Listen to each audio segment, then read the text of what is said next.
Today's gospel reading comes from the Gospel of Mark. Should not be a surprise. We're starting with the seventh chapter at the 24th verse. From there, Jesus set out and went away to the region of Tyre. He entered a house and did not want anyone to know he was there, yet he could not escape notice. But a woman whose little daughter had an unclean spirit immediately heard about him, and she came and bowed down at his feet. Now the woman was a Gentile of Syrophoenician origin. She begged him to cast the demon out of her daughter. He said to her, "Let the children be fed first, for it is not fair to take the children's food and throw it to the dogs." But she answered him, "Sir, even the dogs under the table eat the children's crumbs." Then he said to her, "For saying that, you may go. The demon has left your daughter." So she went home, found the child lying on the bed, and the demon gone. This is the word of the Lord. Thanks be to God. Amen.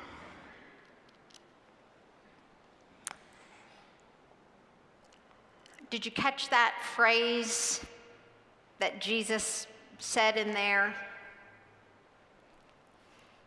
Did you hear Jesus call that woman a dog and her daughter a dog? Every time I read this particular text, I feel like somebody has punched me in the stomach. I mean, certainly the Jesus that I know doesn't go around calling people names like dogs.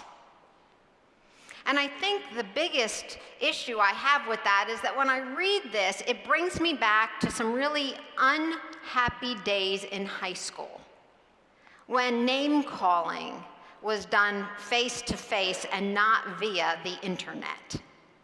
When people called each other names like dogs, and it was not something that anyone relished being called. And I also remember that if someone called your mama a dog, there were fists flying. And I'm not going to confess any more than that. But yet, here is Jesus and a woman in need, and he says to her, "You and your daughter are like dogs to me." It just leaves me breathless. But what's even more impressive, I think, is not that Jesus did that, though it is a wow moment for me. What really is the wow moment in this text is her response, right? Many of us would have responded verbally, confrontationally, maybe even violently to something like that. But instead, she is empowered by those words. And instead of hanging her head in shame and walking away, perhaps even in silence, she even more adamantly says, "But even the dogs under the table get the crumbs that fall to the floor." See, she is there because someone she loves is suffering. And she knows that the only way to get what she needs is to find Jesus and to ask Jesus for help. And that's exactly what she does. But before we go into why this woman would be a dog and why there is this verbal back and forth going on between Jesus and this woman, we need to see where Jesus has come from so we understand what he's doing in Tyre in the first place. At this point in the gospel, Jesus is being followed around by a great big crowd. And in the crowds that follow Jesus, there are always a few Pharisees in there. And they're there not to learn necessarily from Jesus, but because they want to catch Jesus doing something wrong. They are waiting to do something or to see him do something that would allow them to accuse him of some kind of heresy, some kind of behavior that the good Jews would never approve of.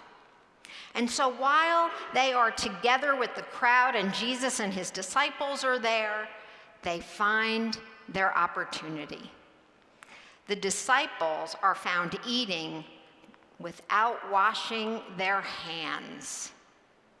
Now, in today's world, we admonish our children to wash their hands before they eat. Many of us often wash our hands before we eat, sometimes. But in Jesus' day, to not wash your hands before you ate made anything that you put in your mouth unclean. And if the food you ate was unclean, then you became unclean. You see, this wasn't about sanitation. This was about ritual purity. And so when they see the disciples eating without washing their hands, without going through the ritual and the tradition of their time, they have something that they can say about Jesus and his disciples, and it pulls just a little of his authority out of him. But Jesus, he would have none of that. And so he tells the crowd publicly in front of those Pharisees that it is not what we put in our mouth that makes us unclean, but it's what comes out of our mouth that makes us unclean. It's the attitudes, the words, and the behaviors that make us unclean. It is not the food we eat that makes us unclean.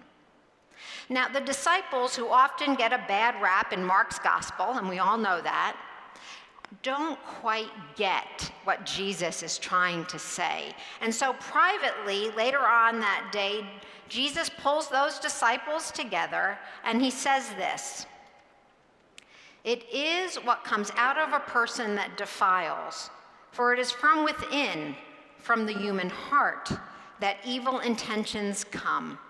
Fornication, theft, murder, adultery, avarice, wickedness, deceit, licentiousness, envy, slander, pride, folly. All these things come from within, and they defile a person." So, in a few words, what Jesus does is he redefines for the Hebrew people what is clean and what is unclean, what makes a person defiled, and what leaves them in the fullness of their humanity. But often, when we begin to redefine or rethink what something means, what that often does is, in the moment, it makes sense. And so we have to ask the question, how far is Jesus willing to take this new understanding of what it means to be clean and unclean? And I think that's where we meet today's text. Because Jesus is willing to take that new definition, that new understanding, all the way to Tyre. And it is quite a distance from Jerusalem to Tyre. You see, Tyre is mostly Gentile territory. So Jesus takes the disciples to a place that is unclean, unclean dirt, unclean homes, unclean eating utensils, unclean people. That's where Jesus goes with those disciples. And on his way there, he decides that it's time for a little R&R. So they go into the home of someone undisclosed, perhaps an unclean person. And that's where they're going to rest. But there will be no rest for them, because suddenly in bursts this crazed woman. Immediately, this is scandalous, because women, no matter whether they were Jew or Gentile, knew that they were not allowed to be alone in the presence of men. This woman comes on her own. She goes into the house. She is a Gentile, and she falls to her knees before Jesus. Her daughter needs help, and she cannot help her daughter by her own power. But she's heard about Jesus, and somehow she has come to believe that Jesus can help her daughter. She has faith, enough faith, to burst into a home and to make her presence known and to actually request something of the one she has heard about. So she falls on her knees to the floor. She has found the one she has been seeking. And then Jesus.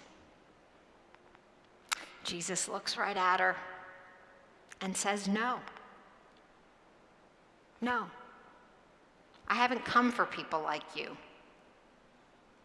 I've only come for people like me and these disciples sitting at this table and the people of Israel, God's people." And she fights for all she's worth. She fights because she knows that only Jesus can help her. Now, I would imagine that Jesus' curt answer was probably reason for those disciples to celebrate.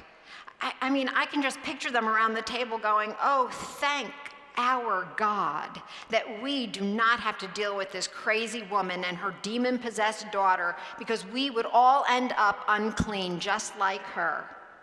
Can you hear them? That's how they would have thought. That's what they would have said. They would not have wanted any part of this. But yet Jesus engages her in conversation, the woman who would not be silenced. You see, I believe that this woman is actually the first true disciple of Jesus Christ, a non-Jew. She knows that she cannot do in her own power what only God can do. And so she seeks and she finds the one who is able to do for her what she could not do for herself.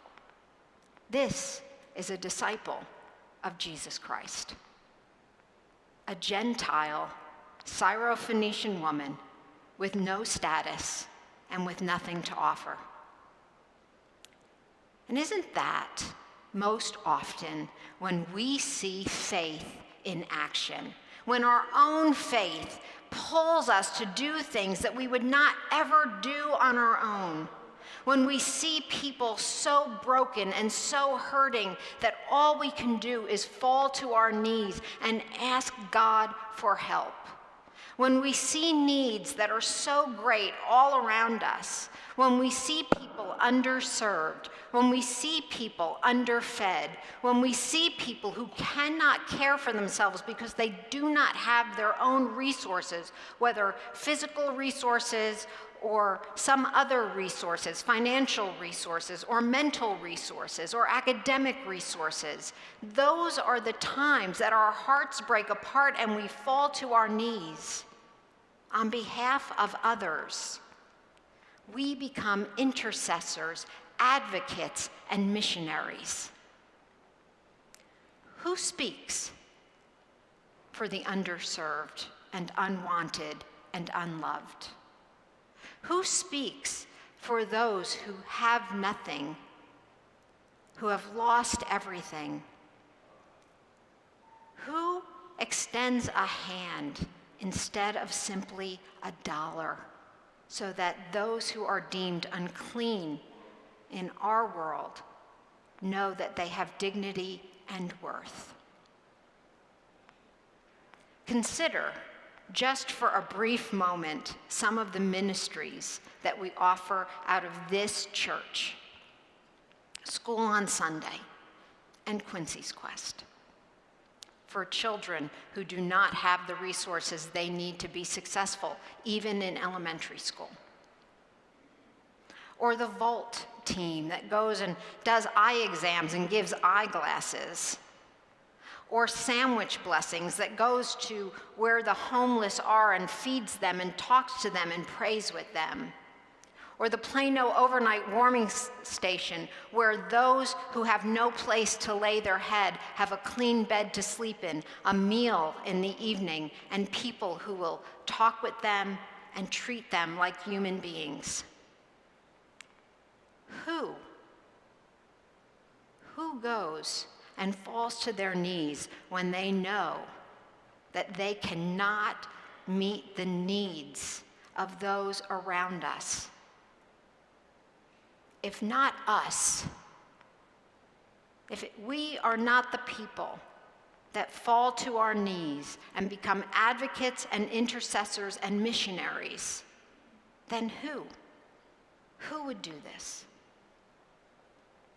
See, I believe that this woman understood who she was, and I believe that she knew exactly what her status was before Jesus. She knew that she had no status. She knew she wasn't Jewish, and she knew that her place was at his feet, like a dog. I don't think this woman lacked self-esteem. I think she had a lot of it. And I think what she also had, that many of us fail to have, is the courage to face where we are and the faith to go find the answers that we need. It takes courage to say that we are not able to do the things that we think we should be able to do. It takes courage to get on our face on the floor, to know that our pride is the thing that will keep us off the floor. It takes faith to take the next step. She had it all, and she used every ounce of what she had to get what she thought she needed from Jesus. You see, the truth is that Jesus does not ever say, you who have the most money and the most resources and the most degrees, I'm going to lift you up and put you on pedestals. I'm going to put you in leadership positions. Jesus never, ever says to the religious elite, you are going to lead my people to the promised land. Jesus never lifts those kinds of people up who believe that they are more important than the common person. Jesus never lifts them to power. Instead, Jesus does exactly what Jesus has always said he would do. He has come to be the physician for the sick. He has come to find those who are lost. He has come so the meek and the weak would be encouraged and lifted to new heights. That's who Jesus came for. That's the power of the gospel. That's what this woman knew and understood. That only on her knees could she experience the power of the gospel in her, the good news of Jesus Christ for people just like her. She knew her place. We should all learn our place. I tend to think that in Jesus Christ we have all we need to meet the needs of the world we live in.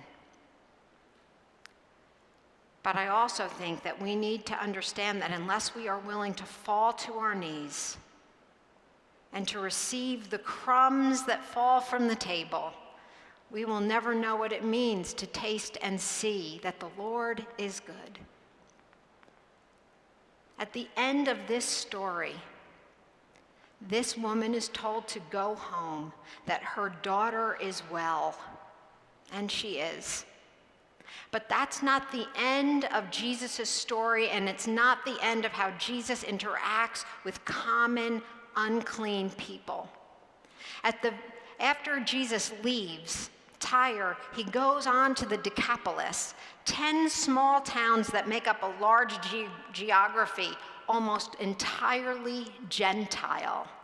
No Jews. It is said that there are some people that bring a man to Jesus. He is deaf and mute.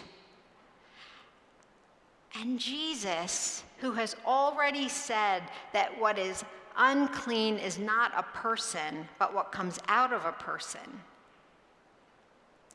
touches the man's ears and his tongue, and his mouth is opened and his ears are unplugged. A simple touch of grace a few crumbs from the master's table.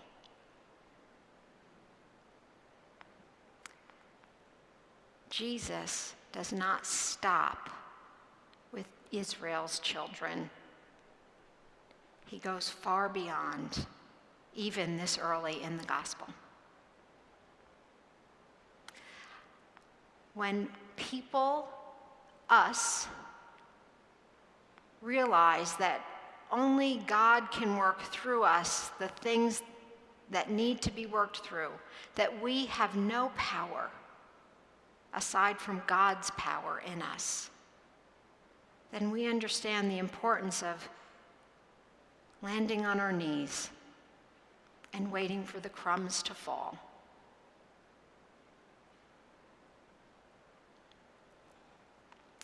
Perhaps on this day, we might consider that it might be a good day to be a dog.